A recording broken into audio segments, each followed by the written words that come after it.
skills that Bob Ray Sanders used successfully are also utilized by writers who work in other fields. In our next segment, we'll see how these skills are applied in academia. We're dealing with the art of persuasion. To be convincing, we need specific reasons to support our arguments. We can also use examples, statistics, facts, expert opinions, and quotations to convince our audience. Now let's meet a college professor who successfully used these persuasive techniques in an article for a professional journal. James Writing-In is an assistant professor in the School of Justice Studies at Arizona State University. A Pawnee Indian, he took particular interest in an incident that occurred in 1869. 6 Pawnee scouts were slain and their heads were removed for scientific study.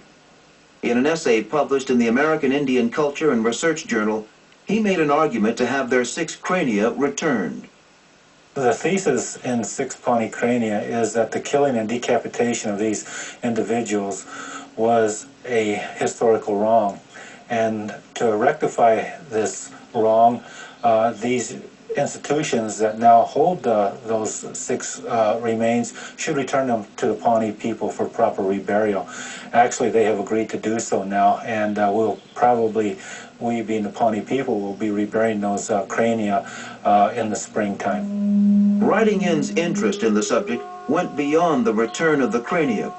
Writing about the death and dismemberment of his ancestors was an opportunity to comment on a broader issue. I focused on the 6 crania as a case study because their story needed to be told. I was seeking to tell what those individuals meant in Pawnee culture while they were still living, their roles, and what their deaths meant to the people at the time and also to contemporary Pawnee Indians. When he wrote his essay, Writing-In carefully detailed even the grisly aspects of the event. This incident constitutes an injustice.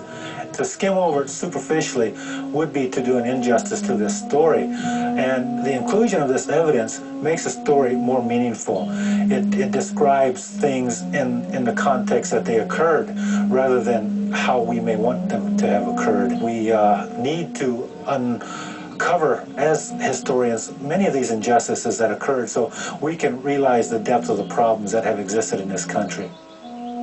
In order to build credibility for his argument, Writing-In used careful scholarship when assembling the facts of the essay. I used a fairly standard historical approach in writing this, and that the way we establish our credibility is to cite as often as we can. And anytime we've come across a primary document that has meaning and that really fits into the story, we integrate it in, and we have to cite it. Writing-In also considered the tone of the essay. I chose a conciliatory tone in that essay for the primary reason that if you're too adversarial, you can turn off an audience. That people will say that he's just got another axe to grind, or that he's just distorting things for a political agenda. Well, I do admit that there was an agenda to this, and this agenda was to bring justice. And I think that the way that we work to bring justice is to look at situations and present them in terms that are that people can understand without really alienating them. Although the primary aim of Writing-In's essay was to persuade, a subordinate aim was to inform his readers. I had an intent in writing this is to be as inclusive as possible and to present elements in a story that I consider to be relevant to these people's lives and to the lives of current-day Pawnee.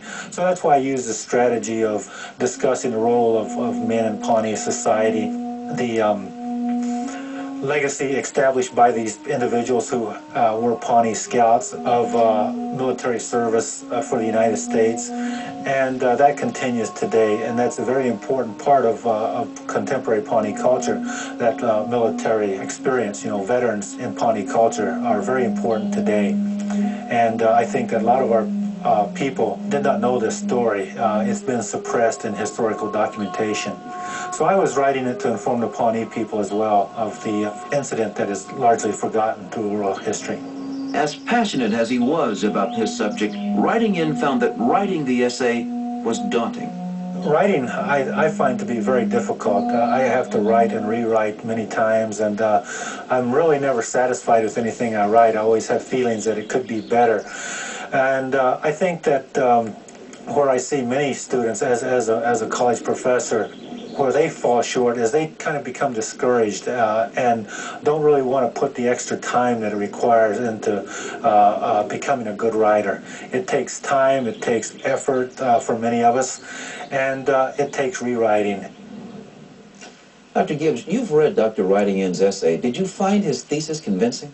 Absolutely. He did an excellent job in presenting information that was needed. His is a different kind of essay because he's persuasive, but he's also very informative. Not that one isn't informative when one is being persuasive, but here he's giving us historical information that I think is missing, yet he's also trying to persuade his readers to his particular view. He does a very good job.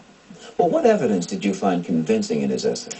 Absolutely, practically everything that he said is convincing. In particular, though, he uses memos from the actual people who were there at the time. He uses statements from them. He uses letters. He uses newspaper clippings. Not that we can always believe everything we read in the newspaper, but his evidence is documented. He goes to museums and he quotes from the sources. He also uses some very personal experiences because he's writing about American Indians. He's an American Indian, and he buttresses what he says with his own personal experiences.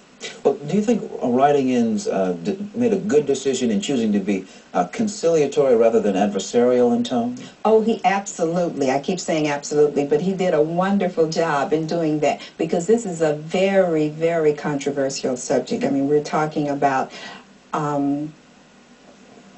grave robbing, in a sense, is what we're talking about, because they're examining the skulls of ancestors. So, and he wants to show us, the reader, that this was not something that should have been done, and that also, now that it has been done, the skulls should be returned to the ancestors so that there can be a proper burial. Now, clearly, this is a very controversial kind of subject, because what is happening here is that we have, if you want to call it that, blame on both sides. So he has to be very careful about what he's saying because he's talking about what was done and who did it. And in order to do this, he first has to present facts. He understands this. He can't just come out and say, we need to do this. He leads the reader into this. He gives us all kinds of background information, as I said, from a historical standpoint as well as from personal narrative.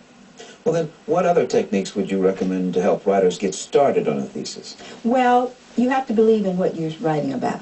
That's very important. First of all, you have to have some investment in what you're writing about, and that's what the beginning writer wants to think about. We should try to choose topics that actually interest us, topics that we want our readers to know more about, and that we also want to know more about so that we can do research. All right. Dr. Gibbs, thank you for helping us understand what it means to examine an issue critically, take a position and develop a reasoned argument that supports your stance.